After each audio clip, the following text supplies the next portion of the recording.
So hi and assalamualaikum. Welcome to my very first vlog. So it's me, the one and only Radia Benti Ahmad Dasir, a student's forum of environmental and sustainability. So apa yang kita akan buat pada hari ini? So saya akan membawakan anda semua berkaitan satu topik. This topic is a very simple topic but with a very big impact. Okay, kenapa saya berkata demikian? Sebab topik ini sangat sinonim dengan kita. Kita seringkali mendengarnya dalam kehidupan seharian, di sekolah, di IPTA, maupun di internet dan apa semua tu. Tetapi tak ramai dalam kalangan masyarakat yang sedar ataupun mengambil serius terhadap kepentingan topik ini. So, apa dia topik kita pada hari ini? Topik kita pada hari ini ialah memelihara dan memelihara flora dan fauna. Pertama sekali, mari kita kenali dulu apa itu memelihara serta flora dan fauna. So, memelihara ini merupakan suatu tindakan untuk melindungi serta menjaga sesuatu agar sentiasa kekal dalam keadaan baik. Manakala memelihara ini pula merupakan usaha ataupun perbuatan untuk memulihkan sesuatu. Dan flora ini pula merupakan tumbuh-tumbuhan, semua tumbuh-tumbuhan yang hidup di suatu kawasan ataupun habitat. Manakala fauna merupakan haiwan ataupun hidupan liar yang hidup di suatu habitat. So dalam konteks ini, memelihara dan memelihara yang dimaksudkan ialah tindakan kita dalam menjaga sumber-sumber alam yang yang ada pada masa kini agar sentiasa berada dalam keadaan baik, serta usaha kita untuk memulihkan semula sumber-sumber semula jadi flora dan fauna yang semakin lama semakin menghampiri kepupusan serta ketandusan. Jadi, bagaimana kita nak memelihara flora dan fauna ini? Yang pertama sekali ialah mewartakan hutan simpan. Dengan mewartakan hutan simpan ini, kita dapat menjaga serta memelihara habitat flora dan fauna daripada penebangan serta pembelakan yang mungkin boleh mengakibatkan kepupusan suatu spesies serta habitat-habitat tumbuh-tumbuhan ini. Jadi dengan mewartakan hutan simpan ini, kita dapat memelihara habitat-habitat serta mengelakkan daripada berlakunya kepupusan tumbuh-tumbuhan. Dan seterusnya ialah penggunaan kaedah biologi. Penggunaan kaedah biologi ini merupakan suatu teknik untuk mengawal haiwan perosak tanpa menggunakan bahan kimia. Okey, jadi contoh yang paling sinonim dengan kita ialah penggunaan burung hantu untuk mengawal spesies tikus di suatu ladang. Jadi apabila kita menggunakan kaedah biologi ini, secara automatik kita dapat mengurangkan penggunaan bahan kimia.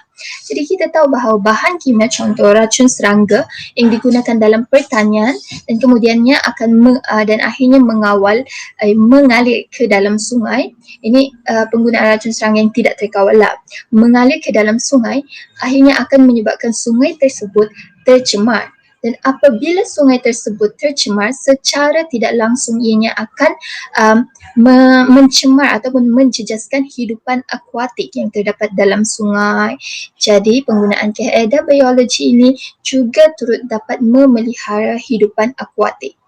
Dan seterusnya ialah konsep pembangunan yang lestari. Konsep pembangunan lestari ini merupakan konsep dalam pembangunan yang memenuhi keperluan generasi pada masa kini tanpa menjejaskan keperluan generasi pada masa akan datang. Okey, maksudnya di sini apabila kita mengamalkan konsep pembangunan yang lestari ini, kita dapat memastikan bahawa setiap sumber-sumber alam serta flora dan fauna yang dapat dinikmati oleh generasi kini turut dapat dinikmati oleh generasi-generasi pada masa akan datang. Mungkin bakal anak-anak kita ke ataupun cucu cicit.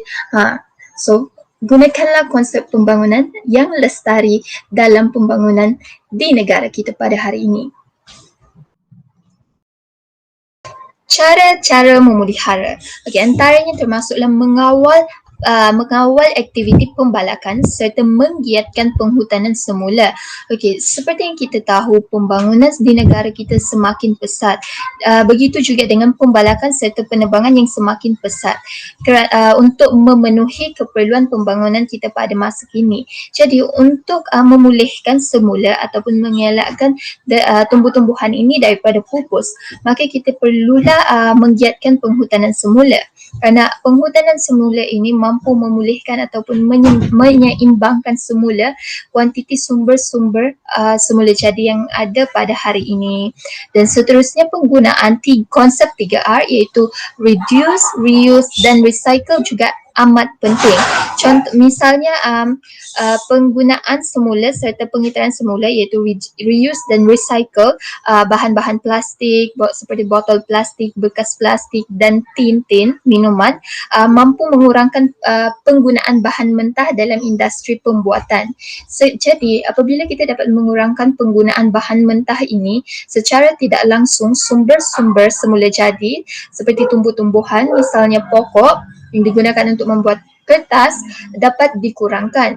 Jadi bila penggunaan bahan mentah dan sumber-sumber ini dapat dikurangkan secara automatik, kita akan dapat menjaga kuantiti serta memulihkan semula sumber-sumber alam semula jadi yang kita ada.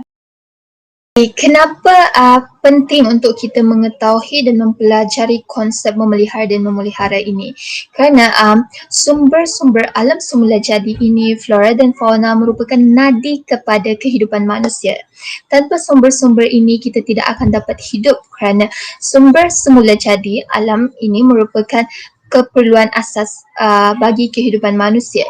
Dan antara kepentingannya kepada tumbuh-tumbuhan ialah mengelakkan kepupusan spesies, dapat memelihara habitat flora dan fauna, sumber semula jadi yang berterusan bukan hanya untuk generasi ini tetapi juga untuk generasi akan datang, keseimbangan ekosistem serta dapat mengurangkan pencemaran alam sekitar. Itu sahaja daripada saya. Hope you guys enjoy this video and please like this video. Bye bye.